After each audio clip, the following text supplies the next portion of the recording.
Lesbian fiasco. Lesbian fiasco. Lesbian fiasco. I'm Nikki. And I'm Monty. And this is the Lesbian Fiasco. Lesbian Fiasco. Perfect, because this is the Lesbian Fiasco. Yeah. I don't even really know what this is. This is season 2 of the Lesbian Fiasco, a sapphic fiction storytelling podcast. The two of us read stories we have written, but the other has not read. We email the stories after we begin recording, so the other does not have a chance to read ahead. There are no rehearsals. If you're enjoying the podcast, please follow, rate, and share. Enjoy the fiasco and all the unhinged cringe. All right, let's get on with the show.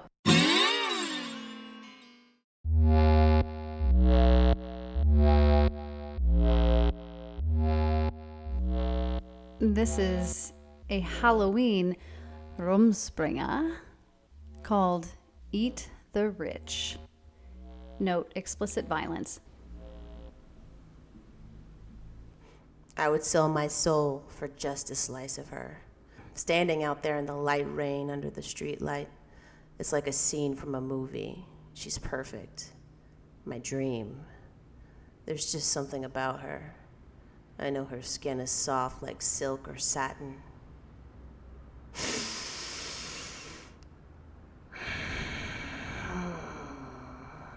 I bet she tastes like the most decadent piece of... Kira is startled out of her deep trance-like thoughts. She removes her hand from her pants, lifting it to her nose. She smells her fingers. She steps aside, moving from the large bay window, and looks across the dimly lit hallway to the front door. Surprise house calls. I hate these useless visits of hollow interactions.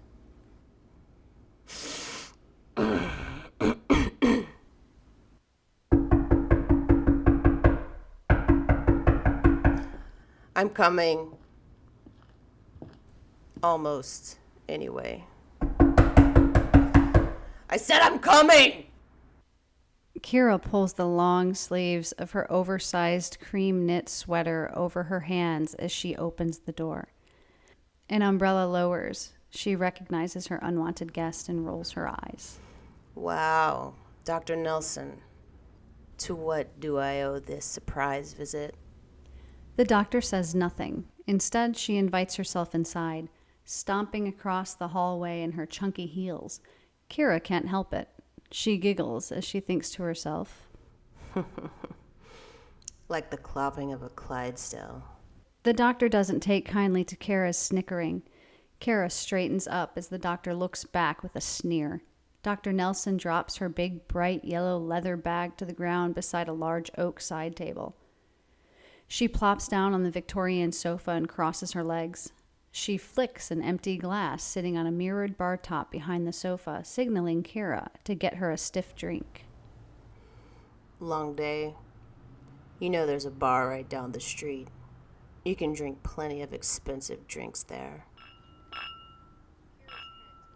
Kira's head twitches with each tap of Dr. Nelson's ring against the glass. They maintain angry eye contact while Kira walks across the room to the bar behind her. Dr. Nelson turns, now facing forward. She watches their reflections in a mirror as she begins a line of questioning. Kira, do you know why you're able to live here? Kira returns Dr. Nelson's stare into the mirror. Because I'm not... Because your parents paid a lot of money to some very powerful people. An agreement was made. Do you know what that agreement is?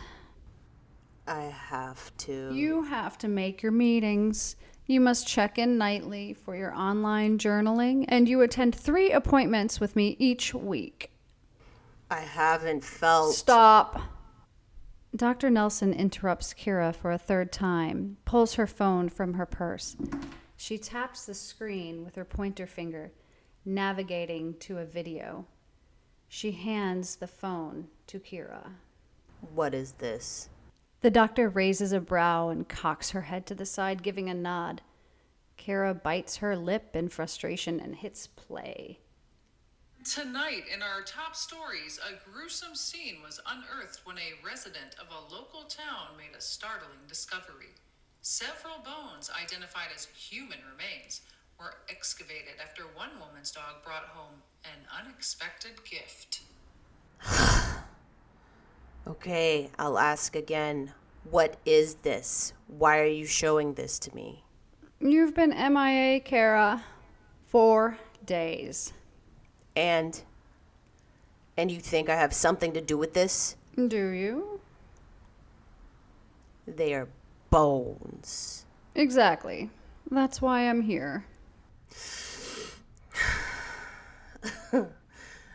Is this how it's going to be? The rest of my life? Anytime any kind of bone remains, any crime happens, I'm going to be questioned? The doctor leans back and sucks her teeth. Her face falls into her hands and she rubs her eyes. Shaking her head, she looks up at Kira in the mirror with a smug grin. Would you rather the alternative? Maybe you'd like to trade places with your friend. There's a moment of silence. Kira rubs her mouth, catching a whiff of herself on her fingers. She takes a deep breath, looks down, shaking her head. She becomes more submissive in demeanor. I get it. You're right. It's frustrating, you know? I was a weird kid. I did really bad things. Bad fucking things. And yes, it escalated into my early 20s. But that's not who I am anymore. I would like this to not be my identity one day. Not labeled as some freak. To answer your question, no. I had nothing to do with this. I would tell you. I would tell you. Here. Kira grabs a glass and fills it with dark liquor, slices a fresh orange peel and drops it into the drink. She stirs it with her finger, sucking the remaining liquor off the tip. She hands the drink to the doctor. Catherine, you can trust me. The doctor grasps the drink, looking at Kira as she takes a sip. That's good. Thank you, Kara. That is what I needed to hear. Please attend all your necessary commitments as highlighted in the agreement. I just want what's best for you.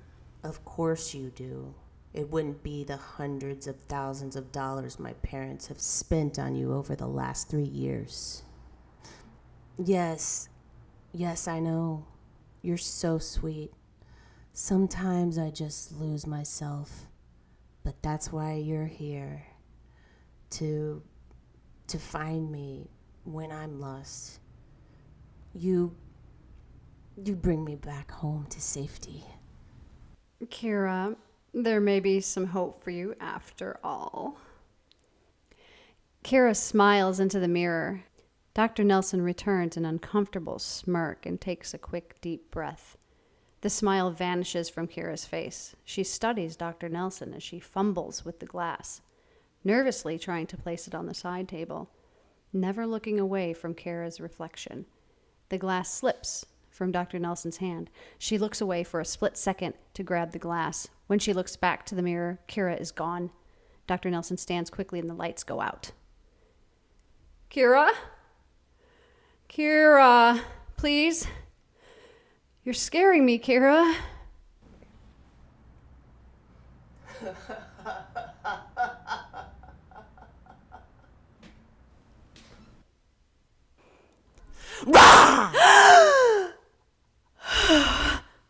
The lights come on and Kira raises a home assistant remote.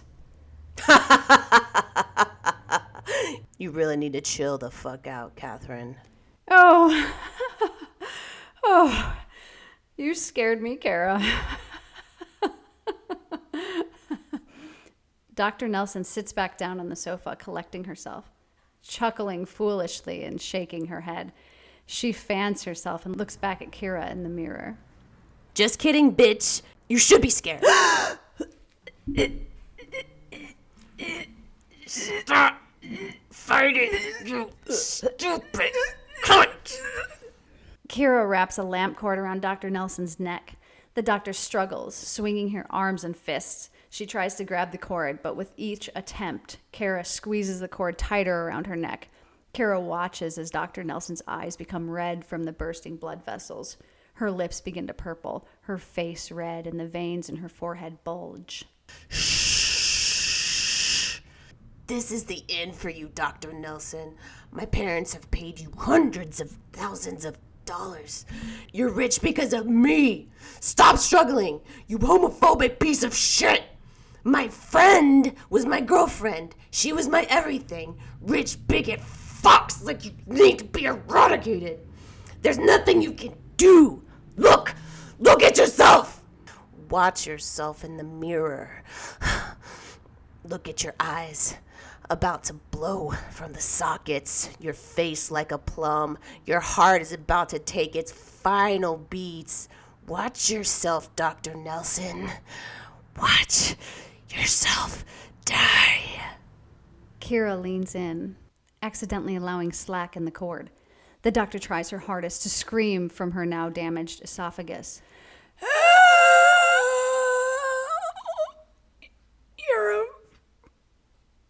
You're rich now too, dyke. God damn it, you're as good as dead, bitch. Kira pulls the cord with all of her strength. The outer layer begins to stretch, exposing the wires inside and cutting into the doctor's skin. Blood begins to drip down her neck while she makes desperate and futile attempts for oxygen until the wires begin to slice through her arteries. Dr. Nelson begins to jerk and gurgle. Her arteries spurt with each slowing heartbeat. The cord becomes slippery with oily blood. Kara loses her grip from the cord completely. Lifeless, the doctor's head rolls back, dangling over the back of the sofa. Her 1,000-yard stare meets Kara's eyes. Kara stands motionless behind her, watching Dr. Nelson's thick, dark blood flow from her neck, down the back of the sofa, onto the mirrored bar, and pooling on the rug at her feet. Now, my favorite part, cleanup. Wow, maybe I am crazy. Serial killers usually enjoy the act of murder the most. I guess I enjoy the payoff, the aftermath, the reward. Damn it, this bitch is heavy. I miss my kill partner. Sharing moments with someone always makes the memories more meaningful. I'll never get used to this guilt.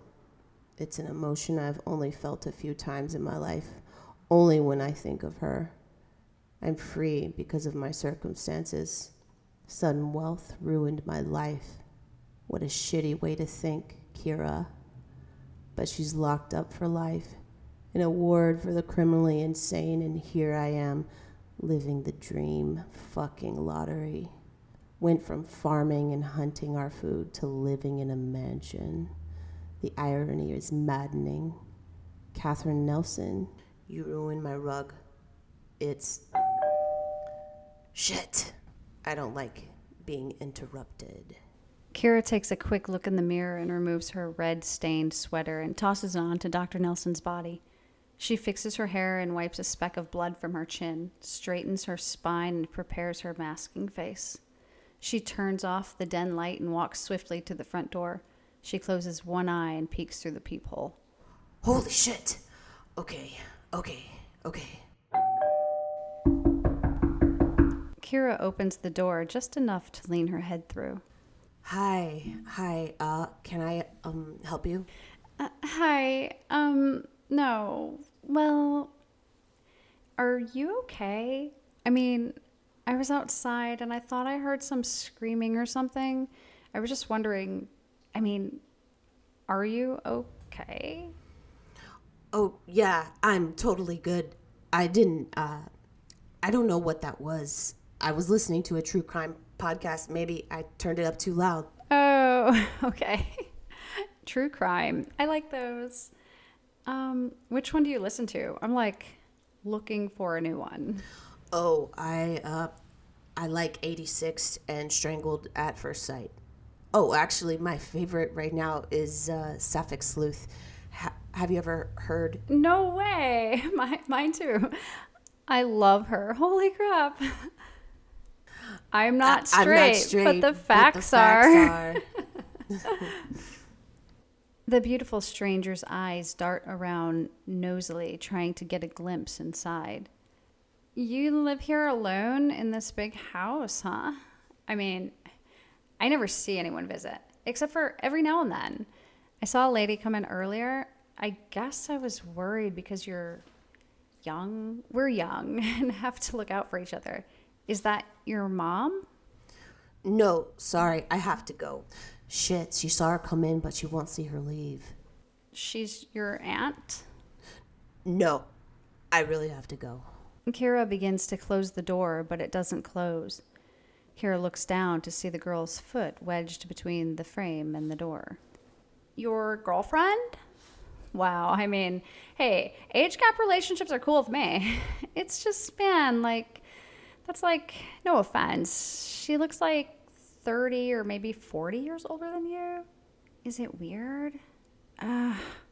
That's why you have to go. She's waiting upstairs in the room for you. Oh my God, I'm so sorry. That was the screaming. She's not my girlfriend. No, she left. No one is here. I have stuff I have to do. Can you please move your foot?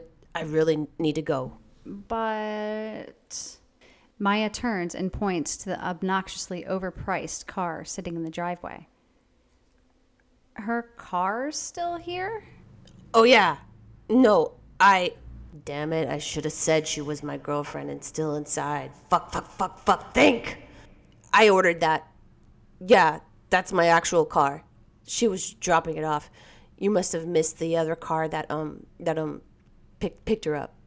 Yeah, that's mine. Just bought it. Oh, okay, yeah, that makes sense. I didn't see her leave, which is crazy because I've been out here like all night. But yeah, I did actually go in for a few minutes. Interesting choice in vanity plate. I don't know you, but it seems, from what I've observed, out of character. Kira looks over and feels a visceral cringe flow through her body when she reads the plate. Too sexy for you. Of course. This could not be going any worse. Yeah, just a little jokey joke. You know, it's just an ironic, like, vanity. Oh, I get it. Like, so not you that it is you. Sense of humor. I like it. Yeah, I like it a lot. And your hair. I wanted to tell you, like, last week, I really like your hair. Is it natural? Thanks. Yeah, I cut it myself, but yeah. Compliment her now. I like your outfit, and I like your shirt. I really like your shirt. Your shirt? You could have said anything. Her eyes, those lips, her walk, anything. Her shirt.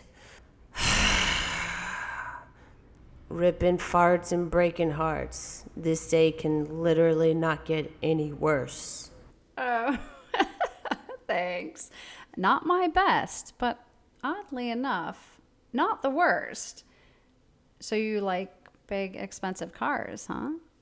I'm sorry. Is there something else I can do for you? Because otherwise, I actually really need to get going. Yeah. Oh my God. I'm so sorry. You know, I can be a lot. I see you all the time. And I've seen you in the window. I think you're looking at me, but. In the window?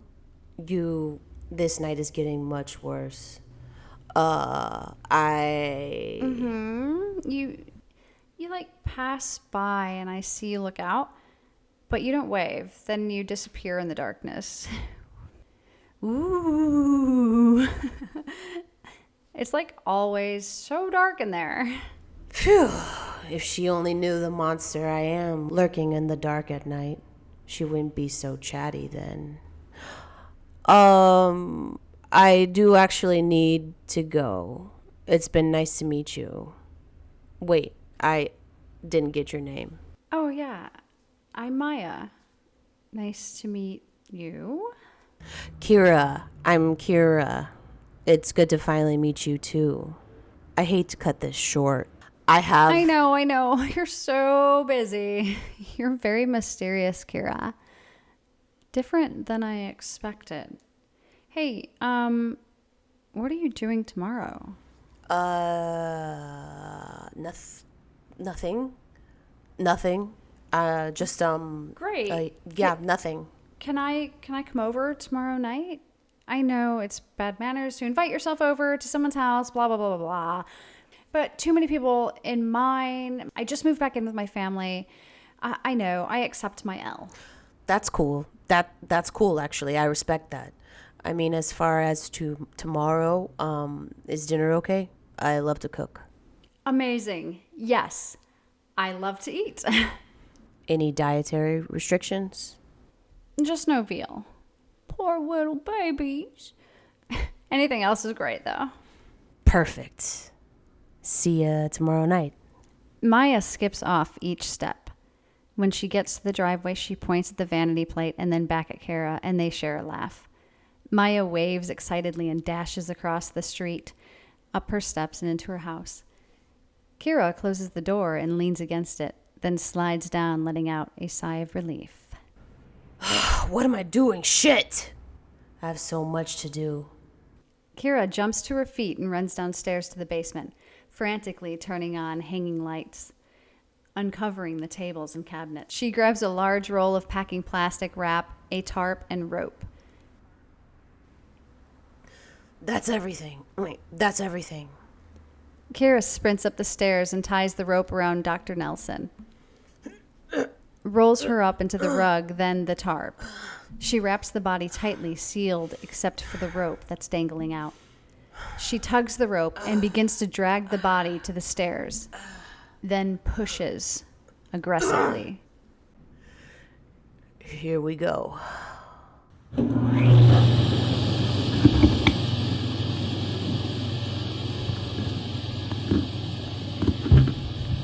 Kira meticulously dismembers the body. This is her favorite part. She is completely at peace slicing a body, piece by piece. She wraps each portion in butcher's paper and plastic wrap, carefully placing it into the deep freezer. She collects all of the leftover bones and tosses them into a gym bag to discard on her morning run tomorrow. She dumps a 5-gallon bucket of bowels and other internal organs into a boiling vat of lye, dissolving them in 2 hours. She dumps the brown sludge into a large hole and covers it with dirt and gravel. At 5 a.m., Kara goes for her morning run. At 5:45 a.m., Kara takes a shower. At 6:10 a.m., Kara lays down in her California king bed and down mattress topper with silk sheets. At 6:12 a.m., Kara is sleeping soundly.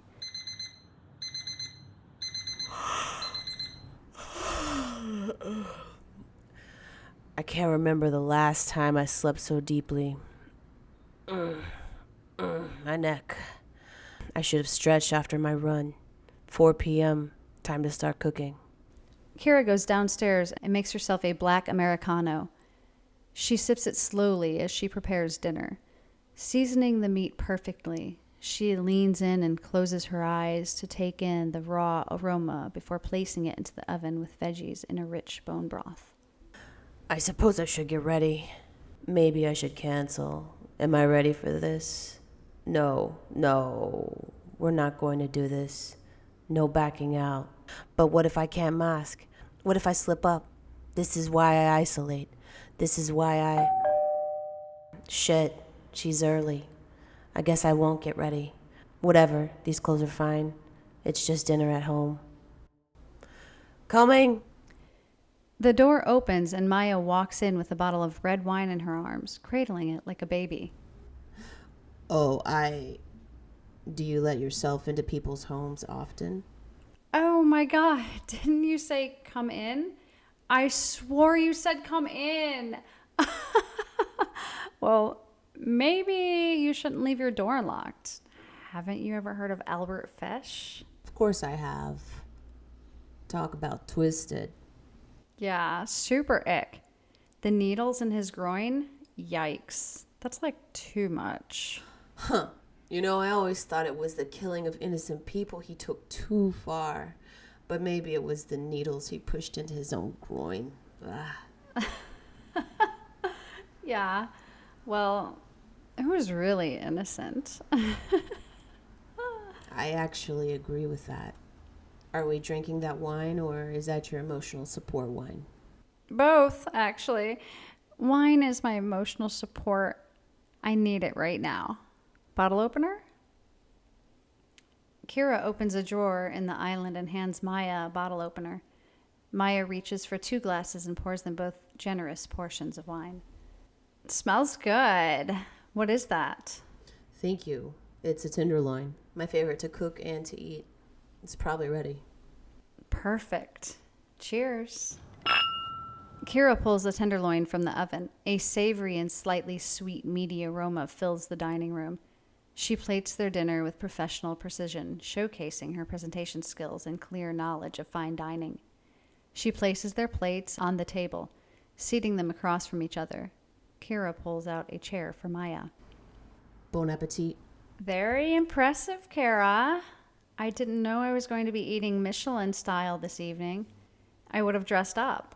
Kira hadn't noticed until that moment what Maya was wearing. She removed her sweater moments before taking a seat. The same shirt as yesterday. Kira feels slightly offended that Maya made no effort to her appearance tonight. The same shirt. Ripping farts and breaking hearts again. Of course, she's the only type who could pull off a shirt like that. Vulgar, but she makes it seem charming. I don't know why I'm annoyed. I didn't have time to get ready either. Whatever. Just shrug it off. It's casual night. My favorite. You really like that shirt. Yeah. Always a good way to gauge character. If someone turns their nose up, I know they're not my kind of person. You're a little bit put off by it. That's okay. Sometimes it's more of a surprise. People don't expect it. A toast to new friends. I think we're going to have a lot of fun. The logo on that sleeve is Dior Van Laurel. It's high end. That dumb shirt probably cost $200 or more. I hate that. Stupid consumers getting scammed by brand labels. You pay obnoxious amounts of money to wear the same fucking thing as thousands of other people. Hey. Hello. I lost you. Where'd you go? Sorry. I just remembered I need the sauce. It's in the refrigerator. Kira gets the sauce and sets it on the table hard. She realizes Maya's probably not living at home due to lack of money. She begins to scan the rest of her outfit and her jewelry. All designer, all high-end. Are you going to eat? Yeah. Sorry. I was waiting for you. Everything okay? Yeah, I'm just hungry. I get sort of spacey when I haven't eaten. I totally get it. I get super crabby pants when I haven't eaten. Phew, I mean, it is... Eat. Sorry. Try it. Tell me what you think. Maya jumps at Kira's aggressive tone. She picks up her fork and knife and slices into the perfectly cooked tenderloin and puts a small piece in her mouth. The bite is so moist, a small bit of bloody juice runs from the side of her mouth as she chews. She doesn't bother wiping her mouth, only slices more, a large chunk. She begins to shovel it into her mouth, barely taking breaths in between.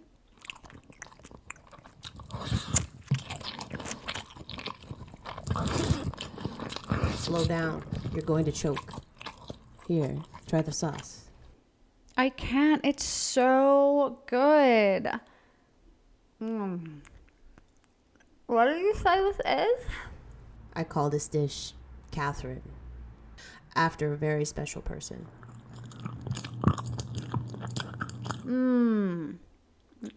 Well, tell Catherine. Thank you. I've never tasted anything like it. You have to give me the recipe. It's a family secret. Sorry.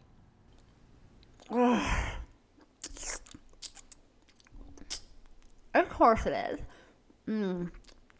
The best always is. I guess I'll just have to come over more often. Well, until I leave. I'm headed to Manhattan in 2 weeks. I'm moving into my condo. This is sort of just a stop between places. You know how it is. You're not drinking your wine. You don't like what I brought? I'm eating your food. You have to drink my wine. Okay.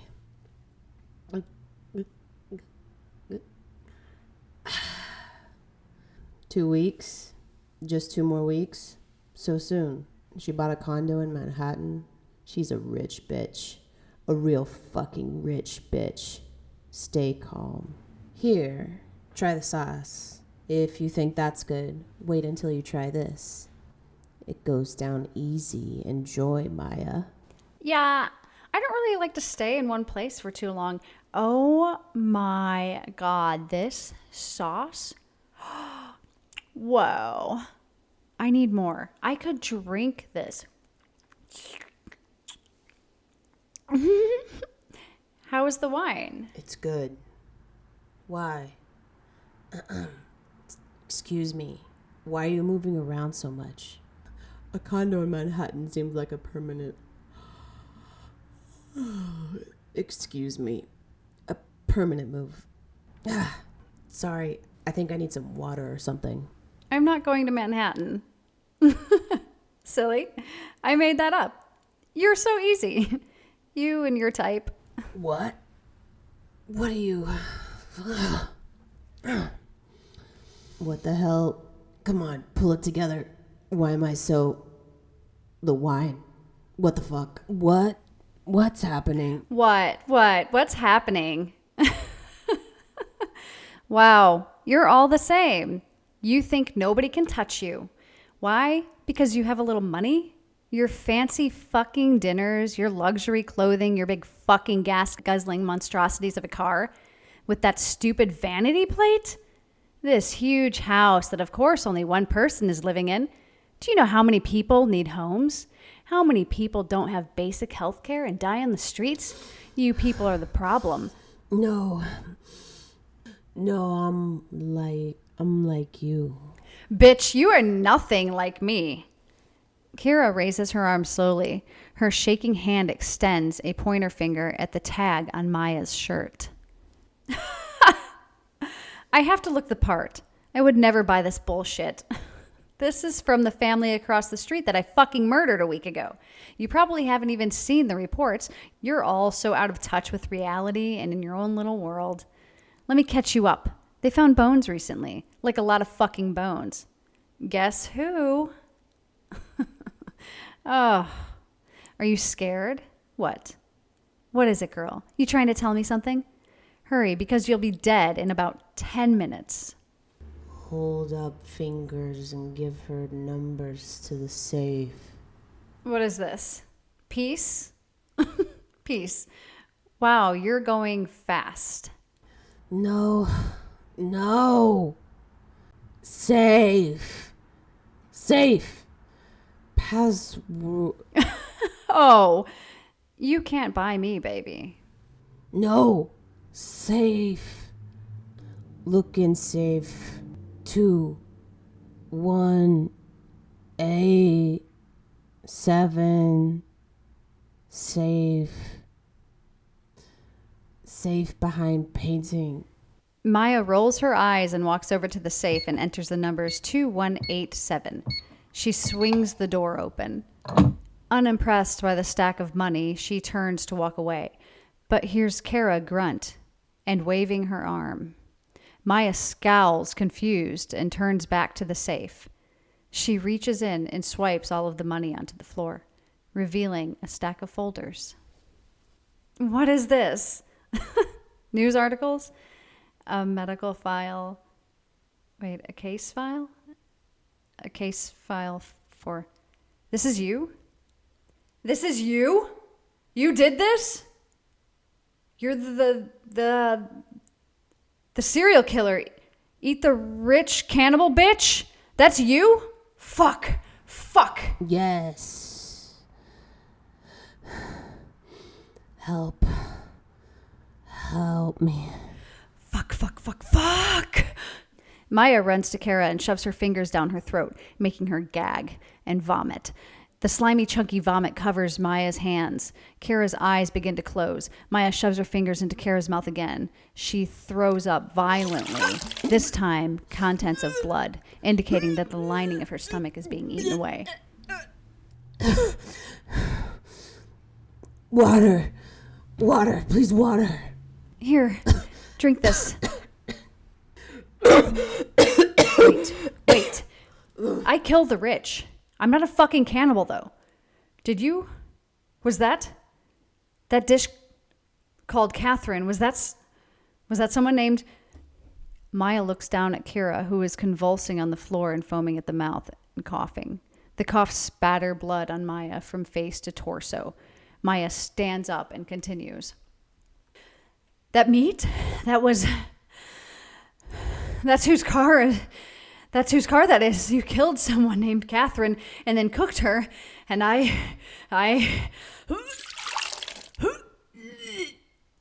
Did you make me eat the rich?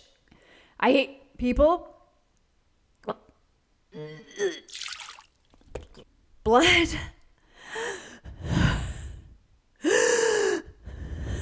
Blood? Fuck. My stomach.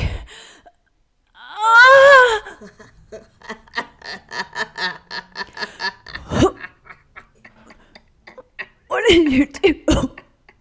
What did you do?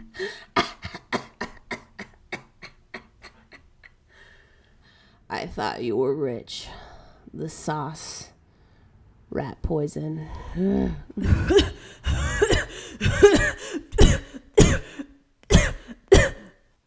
Maya bends down, holding her stomach. Her body collapses and she begins to convulse. Red, bubbly mucus flows from her mouth. Maya's insides are being melted away. She turns her head. Terrified eyes look over at Kara, who has pink foam dripping from her mouth and taking shallow breaths. With every agonizing cough from Maya, little drops of sticky blood sprinkle onto Kira's face. Maya takes her last painful gasp while Kara stares into her eyes, watching the life flow from her face. Kara musters.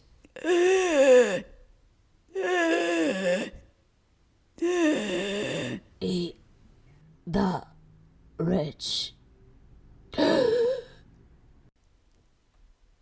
The end.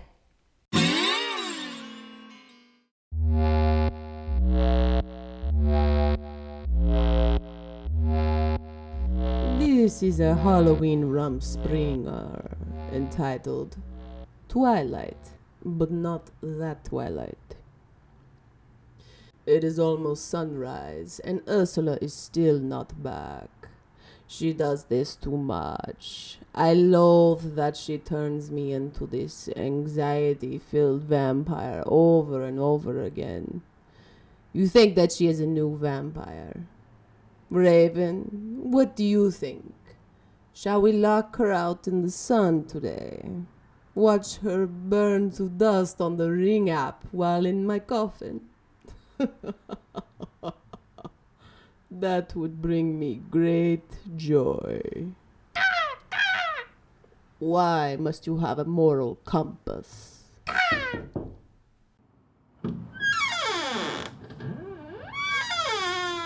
I am back, beaches. What a pity. What a lovely evening at the buffet. I do believe I drank my weight in blood. The buffet? Oh, Vasilika, you look a little peckish. Did you not have your fill this evening? Are you losing it? Your old country charm? You annoy me greatly. Annoyed at your very own jealousy. Please do not tell me you fasted again another evening. I thought you were done with your humanitarian phase. Actually, no. I am no longer on a restrictive diet. So, you're no longer eating small house pets? I found that it is more humanitarian to suck human blood than their familiars. House pets were too hairy. Ah, then come with me next time. I must have drained at least 10 women. I am starved. Such gluttony. I struck gold. This one venue is such a honeypot. Like the brothels I used to visit back in Bohemia. I've been a dozen times this year. Come, it's been ages since we went drinking together. Let me guess. Bowling alley?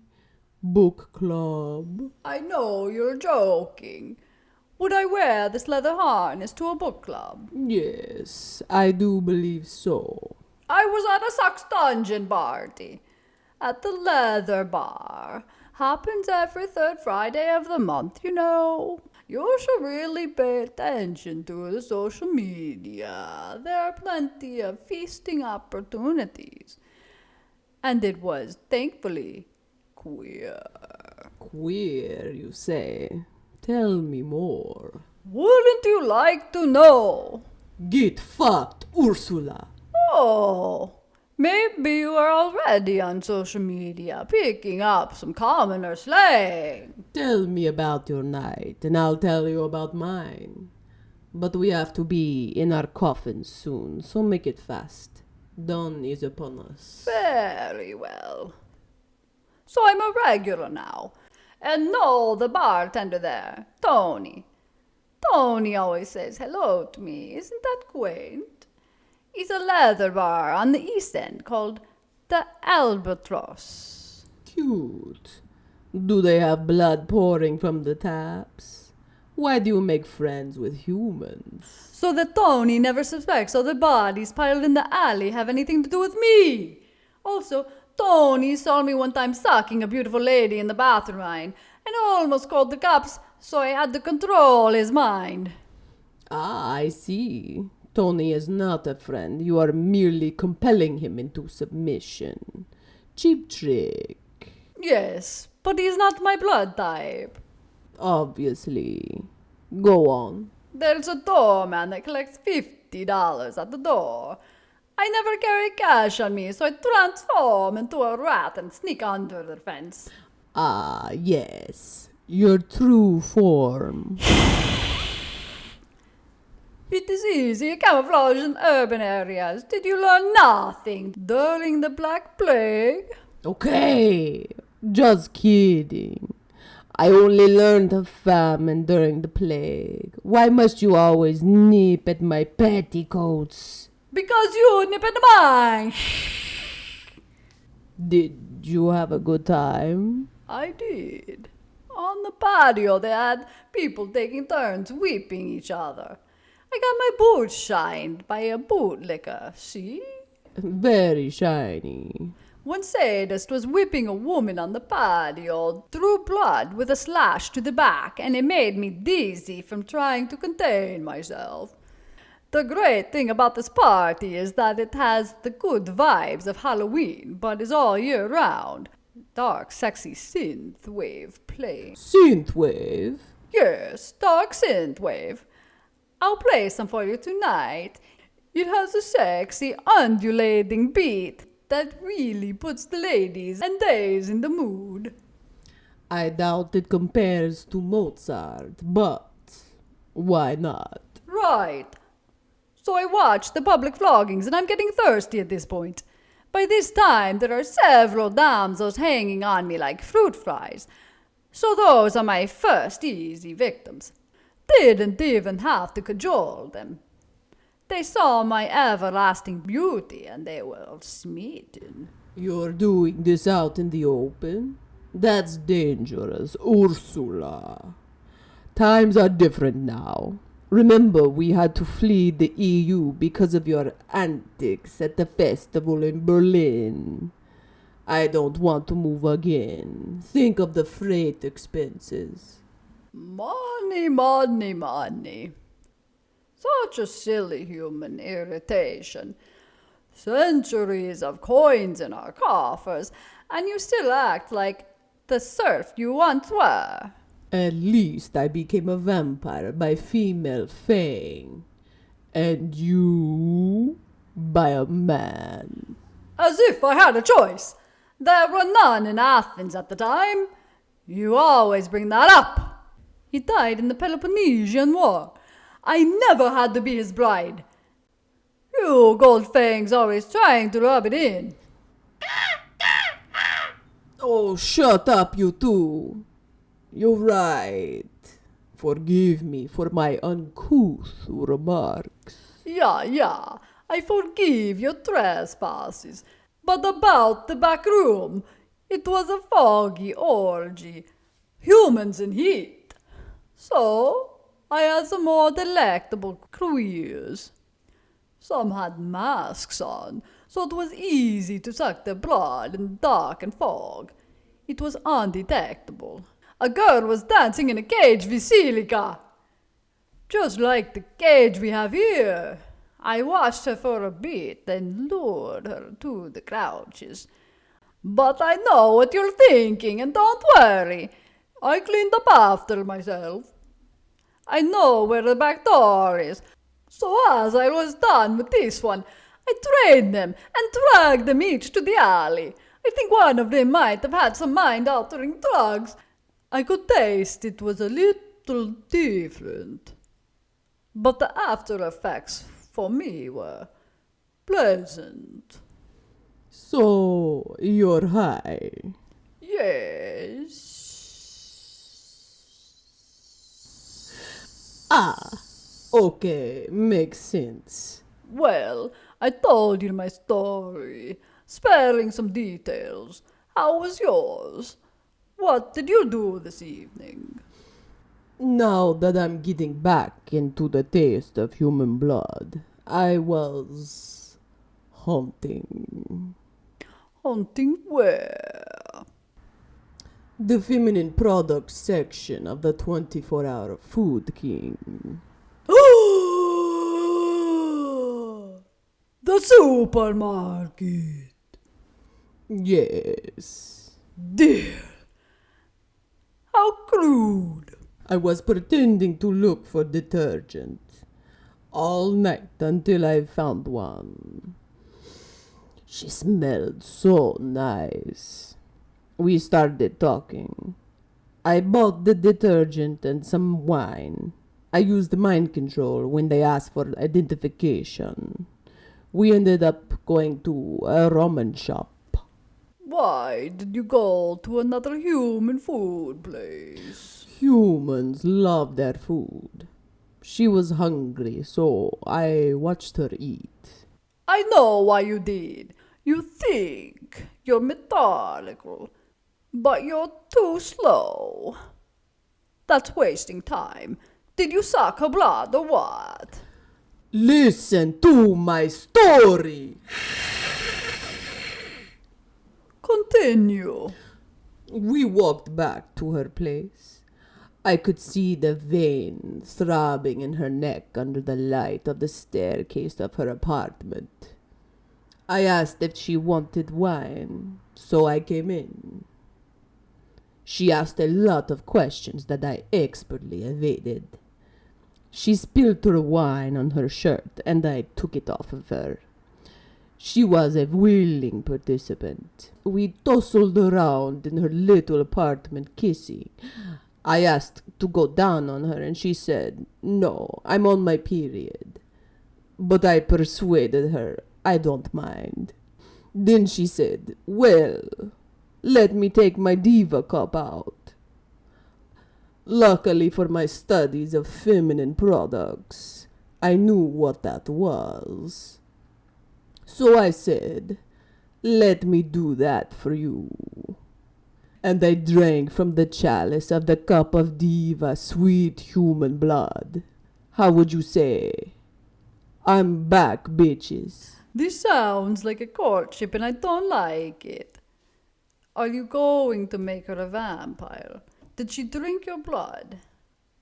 You have to let me know first if you make another vampire. It is you who also made us move because of your choices and exes. No, she did not drink my blood. I got carried away and drained her too fast. She has expired. And you ridicule me for my buffet? You're playing with your food. Well, you pay attention to the time. I got here an hour ago. Remember the time you were stuck under a highway underpass and I couldn't save you? I was out there all day. If that tarp had not been there, I would have been charred from the indirect exposure. Not my worst day, though. Yes, let's just remember that next time you decide to take your time coming home. Now, I need my beauty sleep.